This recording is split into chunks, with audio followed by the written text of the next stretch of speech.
BBC বাংলার অধিবেশন প্রবাহতে আপনাদের স্বাগত। আজ আপনাদের সাথে লন্ডন স্টুডিও থেকে আছি মানসী বড়ুয়া, আর ঢাকায় আমার সাথে থাকছেন আকবর হোসেন। বাংলাদেশের সর্বশেষ গুরুত্বপূর্ণ আপডেট সংবাদে আপনাকে স্বাগত। শুরুতেই সংবাদ শিরোনাম, পরে বিস্তারিত। প্রথমেই জানাবো আমাদের হাতে থাকা সর্বশেষ গুরুত্বপূর্ণ সবথেকে তাজা আপডেট সংবাদ। খাগড়াছড়ির অবরোধ কর্মসূচি পুরোপুরি প্রত্যাহার। খাগড়াছড়িতে এক কিশোরী ধর্ষণের অভিযোগ তুলে 4 দিন ধরে যে অবরোধ পালন করা হয় তা স্থগিতের পর এবার পুরো প্রত্যাহারের ঘোষণা দিয়েছে জম্মু ছাত্র জনতা। আজ জম্মু ছাত্র জনতার মিডিয়া সেলের পাঠানো এক সংবাদ বিজ্ঞপ্তিতে এই ঘোষণা দেয়া হয়। এরপর জানাবো ধর্মের ভিত্তিতে জাতিকে বিভক্ত করতে চায় না জামাত ইসলাম, বললেন ডাক্তার শফিকুর রহমান। ধর্মের ভিত্তিতে জাতিকে বিভক্ত করতে চায় না বাংলাদেশ জামাত ইসলাম, এমন মন্তব্য করেছে দলটির আমির ডাক্তার শফিকুর রহমান। আজ রাজধানীর আল ফালা মিলনায়তনে সারা দেশ থেকে আগত আলেম ওলামা নিয়ে দায়ী ও ওআইএস সম্মেলনে এই মন্তব্য করেন তিনি। এদিকে জুলাই সনদের আইনগত ভিত্তি না দেয়া হলে ফ্যাসিবাদ মাথাচাড়া দেবে, বললেন সেলিম উদ্দিন। জুলাই সনদের সাংবিধানিক ভিত্তি প্রদান এবং সেই সনদের ভিত্তিতে লেভেল প্লেইং ফিল্ড প্রস্তুতের মাধ্যমে আসন্ন নির্বাচনকে অবাধ, সুষ্ঠু ও নিরপেক্ষ গ্রহণযোগ্য করে তোলার আহ্বান জানিয়েছে বাংলাদেশ জামাত ইসলামের কেন্দ্রীয় নির্বাহী পরিষদ সদস্য ও ঢাকা মহানগর উত্তরের আমির মোহাম্মদ সেলিম উদ্দিন। এবারে জানাবো মরদেহ রাখার জায়গা নেই, ঢামেকের মর্গের হিমঘরে আদালতের দ্বারস্থ পুলিশ। ধারণা ক্ষমতার চেয়েও বেশি মরদেহ পড়ে আছে ঢাকা মেডিকেল কলেজ হাসপাতালের মর্গে। সেখান থেকে প্রতিনিয়ত মরদেহগুলো নেয়ার কথা বলা হলেও সেখান থেকে মরদেহগুলো নেওয়া হচ্ছে না। সেখানে 50-এর অধিক মরদেহ এখনও পড়ে আছে। এর আগে আঞ্জুমান মফিদুল থেকে এই 42 লাশগুলো দাফন করা হতো, কিন্তু নানা জটিলতার কারণে তারা এখন লাশগুলো নিয়ে দাফন করছে না। অবস্থায় প্রতিনিয়ত ঢাকার বিভিন্ন জায়গা থেকে 42 লাশগুলো ঢাকার হিমঘরে আসছে। অবস্থায় সেখানে আর লাশ রাখার জায়গা পাচ্ছে না, তাই পুলিশের পক্ষ থেকে আদালতের দ্বারস্থ হওয়া হয়েছে। আদালত থেকে কি নির্দেশনা হবে সে অনুযায়ী তারা ব্যবস্থা গ্রহণ করবে। এবং সর্বশেষ জানাবো গাজায় সামরিক অভিযান বন্ধের নির্দেশ ইসরায়েলের। গাজা উপত্যকা দখলে চলমান সামরিক অভিযান বন্ধের নির্দেশ দিয়েছে ইসরায়েল। দেশটির রাষ্ট্রীয় অর্থায়নে পরিচালিত এবং সেনাবাহিনীর নিয়ন্ত্রণাধীন আর্মি রেডিও এই খবর নিশ্চিত করে। খবরে বলা হয়, আর্মি রেডিওর সামরিক সংবাদদাতা ডোরন কাদোস বলেছেন, ইসরায়েলের রাজনৈতিক মহল গাজায় কার্যকলাপ সর্বনিম্ন পর্যায়ে নামাতে এবং কেবল প্রতিরক্ষামূলক পদক্ষেপ গ্রহণ করার জন্য সেনাবাহিনীকে নির্দেশ দিয়েছে। প্রিয় দর্শক, এতক্ষণ শুনছিলেন সংবাদ শিরোনাম, এবারে বিস্তারিত। তবে তার আগে বন্ধুরা অনুরোধ থাকবে এই সংবাদটিতে একটি লাইক দিন।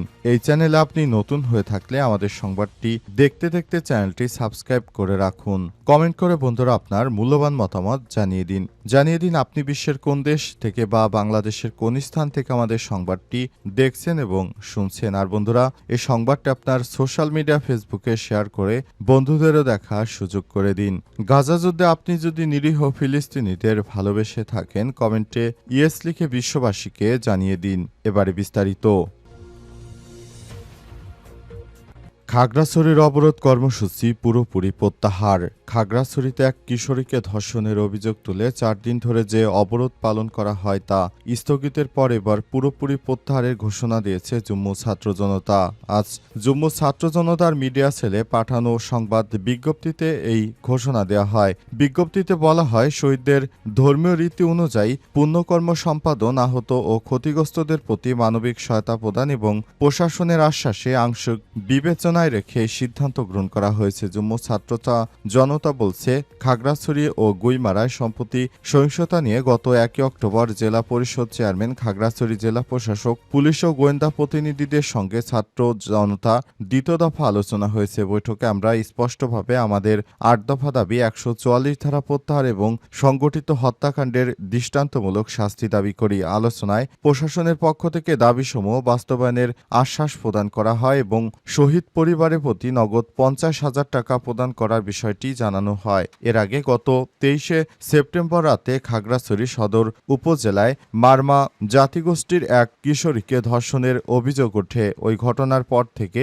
বিক্ষোভ ও উত্তেজনা চলছিল পার্বত্য জেলাগুলোতে। এই ঘটনার পরদিন সেনাবাহিনীর সহায়তায় এক তরুণকে গ্রেপ্তার করে পুলিশ। অভিযোগ ওঠা বাকিদের গ্রেপ্তার ও বিচারের দাবিতে 25শে সেপ্টেম্বর জেলায় আধাবেলা সড়ক অবরোধ কর্মসূচি পালন করে জম্মু ছাত্র জনতা। এরপরই বিভিন্ন বিষয় নিয়ে এক এক করে প্রশ্ন উঠতে থাকে এবং তারা তখন আন্দোলনে নামে এবং সেনাবাহিনীর সদস্যদের উপর হামলা চালায়। ধর্মের ভিত্তিতে জাতিকে বিভক্ত করতে চায় না জামাত ইসলাম, বললেন ডক্টর শফিকুর রহমান।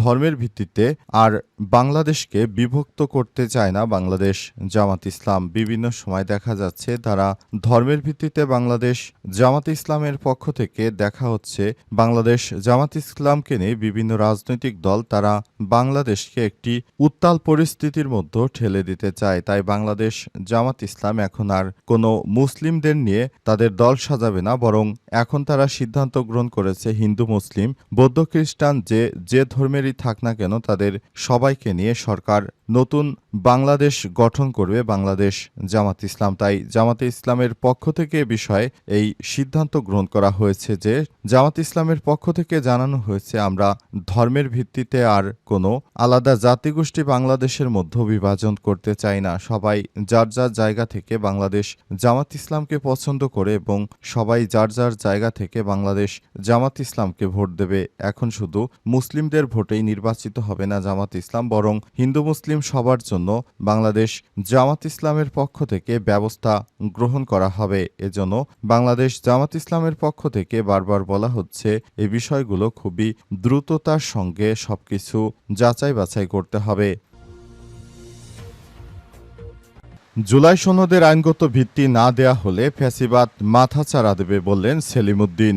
জুলাই সনদের সাংবিধানিক ভিত্তি প্রদান এবং সেই সনদের ভিত্তিতে লেভেল প্লেইং ফিল্ড প্রস্তুতের মাধ্যমে আসন্ন নির্বাচন অবাধ, সুষ্ঠু, নিরপেক্ষ ও গ্রহণযোগ্য করে তোলার আহ্বান জানিয়েছে বাংলাদেশ জামাত ইসলামের কেন্দ্রীয় নির্বাহী পরিষদ সদস্য ও ঢাকা মহানগর উত্তরের আমির মোহাম্মদ সেলিম উদ্দিন। আজ রাজধানীর একটি মিলনায়তনে জুলাই জাতীয় সনদের ভিত্তিতে আগামী ফেব্রুয়ারিতে জাতীয় নির্বাচন আয়োজন এবং সংসদের উভয় পক্ষে পিআর পদ্ধতি চালু, লেভেল প্লেইং ফিল্ড নিশ্চিত করা এবং ফ্যাসিস্ট সরকারের গণহত্যা, দুর্নীতির বিচার দৃশ্যমান 5 দফা দাবিতে আয়োজিত এই গণসমাবেশে তিনি এসব কথা বলেন। সেলিম উদ্দিন বলেন, জুলাই বিপ্লবের মাধ্যমে দেশ ও জাতির সামনে নতুন সম্ভাবনা দেখা দিল। একটি মহল বিশেষের ক্ষমতা লিপ্সতা এবং আহমিকার কারণে সে সম্ভাবনার অপমৃত্যু হওয়ার আশঙ্কা দেখা দিয়েছে।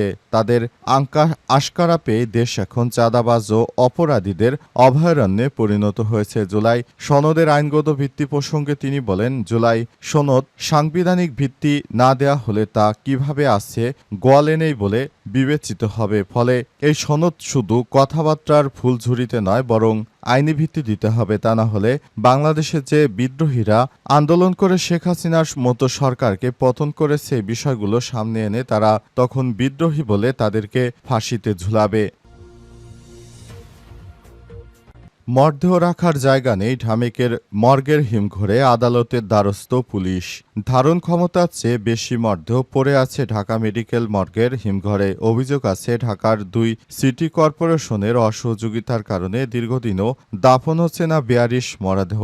এমন বাস্তবতায় এসব মরদেহর শেষ পরিণতির সিদ্ধান্ত জানতে আদালতের দ্বারস্থ হয়েছে পুলিশ। 2 কোটিরও বেশি মানুষের এই নগরীর বিভিন্ন প্রান্ত থেকে প্রায় প্রতিদিনই নাম পরিচয়বিহীন মরদেহ ঠাঁই হয় রাজধানীর বিভিন্ন হাসপাতালের মর্গে। পরিচয় শনাক্তের পর হাসপাতাল থেকে কিছু মরদেহ স্বজনেরা নিয়ে গেলেও অজ্ঞাত হিসেবে থেকে যায় অনেক মরদেহ। কিছুদিন পর পর এসব মরদেহের ছবি ডিএনএ স্যাম্পল রেখে আঞ্জুমান মফিদুল ইসলামের মাধ্যমে দাফন করা হতো, কিন্তু হঠাৎ করে সংস্থাটি রাজধানীর হাসপাতালগুলো থেকে মরদেহ নেওয়া বন্ধ করে দেয়। প্রায় 142 মরদেহ পড়ে আছে ঢাকা মেডিকেল মর্গের হিমঘরে। ধারণ ক্ষমতার বাইরে মরদেহ জমা হওয়ায় ঢাকা মেডিকেল ফরেনসিক বিভাগ পুলিশ বরাবর তাগাদা দিয়েও প্রতিকার পাচ্ছে না। Dhaka medical college forensic medical বিভাগের বিভাগীয় প্রধান অধ্যাপক কাজী গোলাম মোখলেসুর রহমান বলেছেন, সিটি কর্পোরেশনের কি একটা জটিলতা নাকি আছে যার কারণে ওনারা